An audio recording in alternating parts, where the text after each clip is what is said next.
morning, students.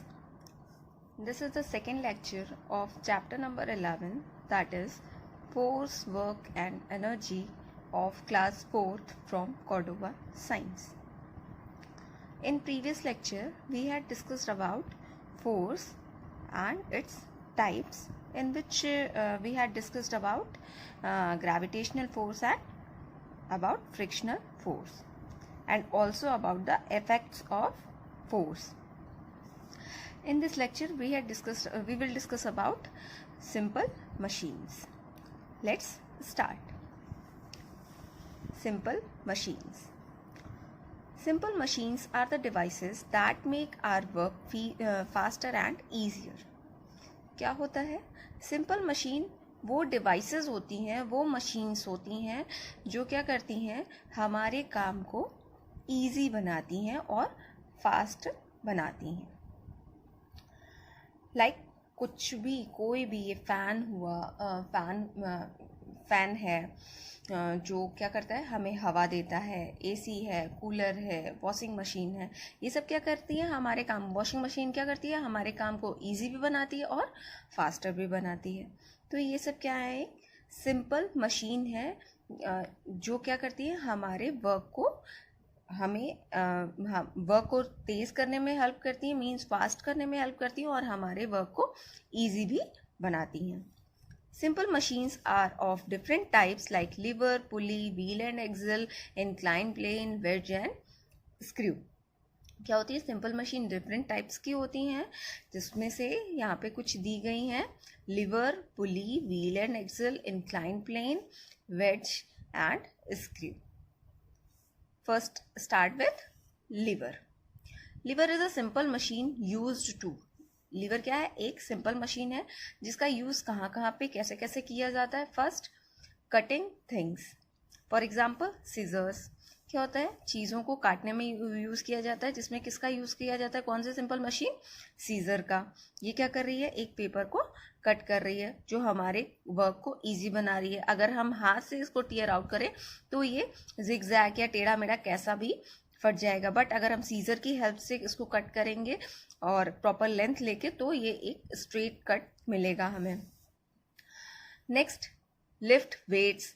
Different weights को उठाने के लिए लीवर का भी यूज़ किया जाता है, लीवर का यूज़ किया जाता है, जिससे जो वेट है हम उसको ईजिली उठा पाते हैं. फॉर एग्जांपल सीसॉ, जो एक झूला होता है, वो भी जिसमें बच्चे खेलते हैं, वो क्या है, एग्जाम्पल है एक लीवर का. Next, open lids. For example bottle opener.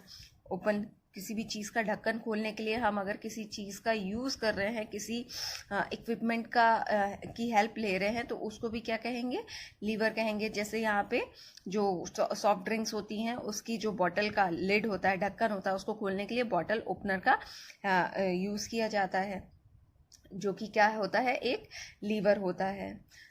Liver भी क्या होते हैं, 3 टाइप्स के होते हैं. First class lever, second class lever and third class lever, which you will learn about in next class.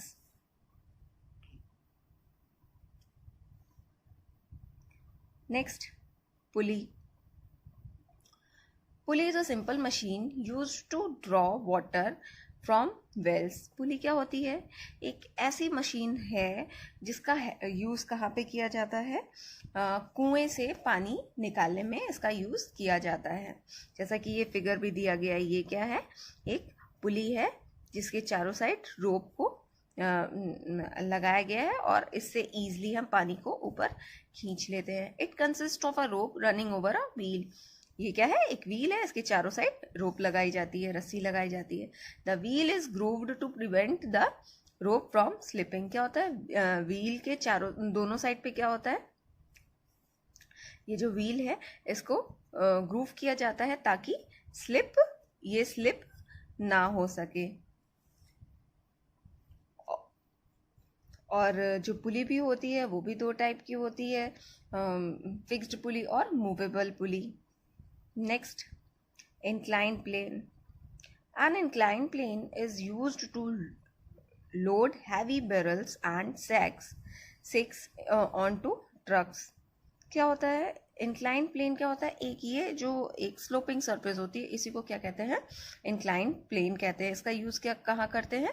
जो किसी भार वाले सामान को ऊपर उठाने में, ट्रक में चढ़ाने में इनका यूज़ किया जाता है। जो हॉस्पिटल में भी देखा होगा, हॉस्पिटल में इनका यूज़ किया जाता है। घर में रैंप बनाए जाते हैं जिसको भी इंक्लाइन प्लेन कहते हैं, जिसके हेल्प से हम जो व्हीकल्स हैं उनको घर के अंदर चढ़ा पाते हैं या उतार पाते हैं।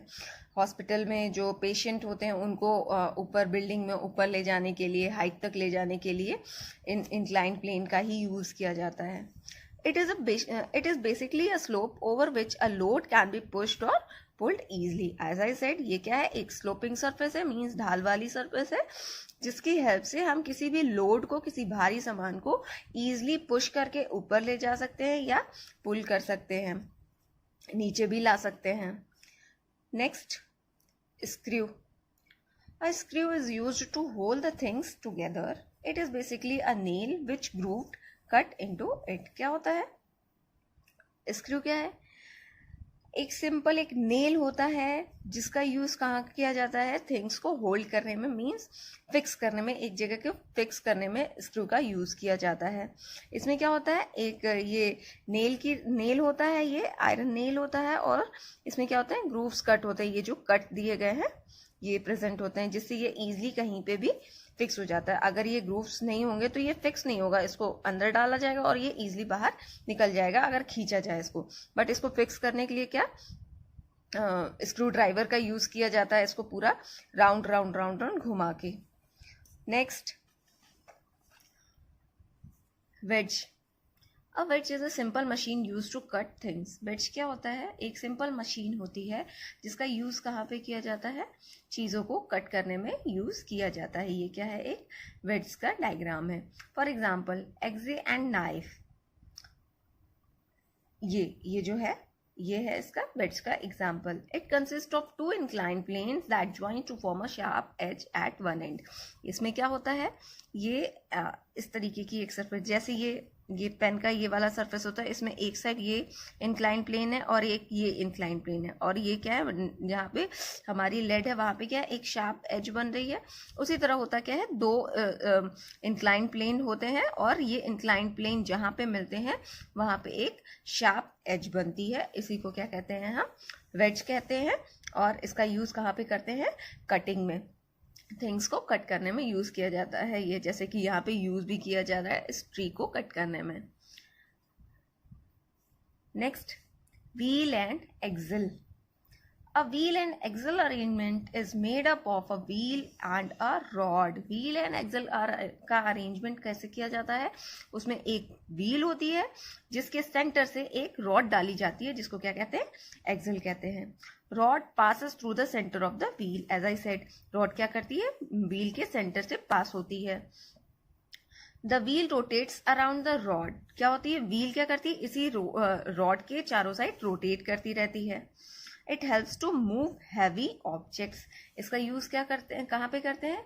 हैवी ऑब्जेक्ट्स को यूज करते हैं। जैसे कि जो हमारी कार के जो टायर्स होते हैं उनमें भी व्हील एंड एक्सल अरेंजमेंट होता है। Steering wheel and bicycle pedals are example of wheel and axle. जो स्टीयरिंग व्हील होती है, जो कार का जो स्टीयरिंग व्हील होता है, उसमें क्या होता है? एक यहाँ रॉड लगा रहता है और ऊपर से व्हील लगा रहता है, जिसको ड्राइवर क्या करता है? टर्न करके जो कार होती है उसको मूव करा पाता है। बाइसिकल में भी जो पेडल्स होते हैं उनमें भी यही व्हील एंड एक्सल का अरेंजमेंट होता है। Next, work. Move your chair, you can easily move it. क्या होता है? अगर हम अपनी चेयर को मूव कराएं तो ये ईजिली मूव कर जाएगी। Now try to move a wall. अब क्या है? अब एक वॉल को मूव कराना है। The wall does not move. क्या वॉल मूव करेगी? कोई दीवार मूव करती है? नहीं, वॉल मूव नहीं करेगी, चाहे आप उस पर कितना भी फोर्स लगा लें। You applied force in both the activities. हम जब चेयर को मूव करा रहे हैं, चेयर मूव कर दे रही है, हम इसमें भी फोर्स लगा रहे हैं, बट हम वॉल पे जब फोर्स लगा रहे हैं तो ये बॉल मूव जो वॉल है वॉल मूव नहीं कर रही है। बट वर्क इज डन हम क्या कर रहे हैं, फोर्स तो दोनों एक्टिविटी में लगा रहे हैं, बट वर्क किस में डन हो रहा है, means but work is done only in the first case because on applying force chair moves but the ball does not move. But work सिर्फ किस कहाँ कहा जाएगा कि वर्क हुआ है, जहाँ पे चेयर का मूवमेंट हो रहा है। यहाँ पे जब कुछ फोर्स लगाने पे जो भी हमारा फोर्स हम लगा रहे हैं उसके बाद कुछ भी रिजल्टेंट नहीं मिल रहा है हमारा, तो हम इस केस में क्या कहेंगे, कोई भी वर्क नहीं हुआ है। बट जब हम फोर्स लगा रहे हैं और हमें कुछ रिजल्ट मिल रहा है तो क्या हम कहेंगे, उस कंडीशन में, उस केस में वर्क हुआ है। Work is said to be done only when a force applied on a body makes the body move in the direction of force। क्या होता है, तभी कहा जाएगा कि वर्क हुआ है, कोई भी काम हुआ है, जब हम किसी ऑब्जेक्ट पे अगर फोर्स अप्लाई करते हैं तो वो फोर्स उस ऑब्जेक्ट के डायरेक्शन को, उसके मूवमेंट को चेंज कर पाए। मीन्स जैसे अगर ये जो पेंसिल है, ये पेन है, ये पेन इधर मूव कर रही है और हम इधर मूव कर रही है, हमने इधर फोर्स लगाया और उसको इधर कर दिया, तो यहाँ पे क्या कहा जाएगा, वर्क हुआ है। बट अगर कोई ऑब्जेक्ट यहाँ पे ऐसे लगी है, लाइक ये दीवार, इसको दीवार मान लेते हैं, तो यहाँ से हम कितना भी फोर्स लगा रहे हैं, कितना भी फोर्स लगा रहे हैं, ये अपनी जगह से हट नहीं रही है, कोई भी हमें रिजल्टेंट, कोई रिजल्ट नहीं मिल रहा है, तो हम इस कंडीशन में क्या कहेंगे कि वर्क नहीं हुआ है। अगर ये अपनी डायरेक्शन से, अपनी जगह से हट जाती है, अगर हम इसका डायरेक्शन चेंज कर पाते हैं, अगर हम यहाँ पे फोर्स लगा रहे हैं और बाई चांस इसका हम डायरेक्शन चेंज कर देते हैं, तब भी हम कहेंगे कि वर्क हुआ है। बट अगर हम इसके ना ही शेप में कुछ चेंज कर पा रहे हैं, ना ही इसके डायरेक्शन में कुछ चेंज कर पा रहे हैं, तो क्या हम कहेंगे कि उस केस में वर्क नहीं हुआ है। It means that work is said to be done only when force applied on a body makes the body move in the direction of force. Okay class, this is all about your lecture number 2. Further we will discuss in next lecture. Thank you students.